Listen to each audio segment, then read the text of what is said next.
Les intermittents continuent de faire entendre leur voix. Malgré la réouverture des lieux culturels le 19 mai, ils poursuivent l'occupation de plusieurs théâtres de la région car les jauges seront limitées et les artistes, auteurs et techniciens demeurent très inquiets. Ils ont exprimé leurs revendications aujourd'hui au Havre par le biais d'une performance artistique sur le thème du radeau de la Méduse, tout un symbole. Voyez ce reportage de Mehdi Weber et Éric Proen-Sapina. Une lueur d'espoir aussitôt évanouie. Allégorie d'un monde de la culture qui fait naufrage et qui ne sera pas sauvé par la réouverture des salles de spectacle. Une référence non dissimulée au radeau de la Méduse. Il y avait quand même des chaloupes en fait à l'avant qui ont essayé de tracter le radeau de la Méduse. Et quand ils ont vu que ça le faisait pas, ils ont coupé les amarres et ils ont laissé en fait les personnes qui étaient sur le radeau de la Méduse abandonnées à leur sort. Et du coup, on trouve que c'est une jolie comparaison avec ce qui se passe aujourd'hui.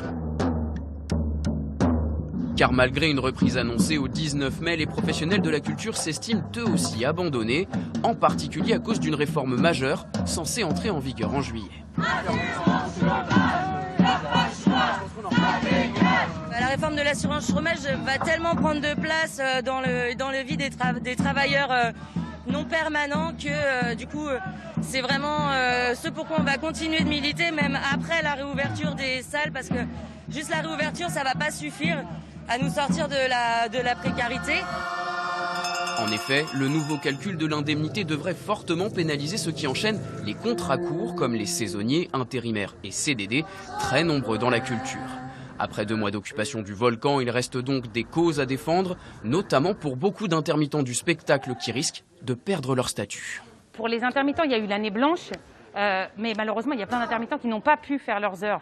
Et c'est-à-dire que si l'année blanche, elle n'est pas reconduite, ce qui va se passer, c'est qu'en fait, il y a plein de gens qui vont se retrouver dans une galère sans nom parce qu'ils n'auront pas les heures. Donc là, le but, c'était aussi la prolongation de l'année blanche.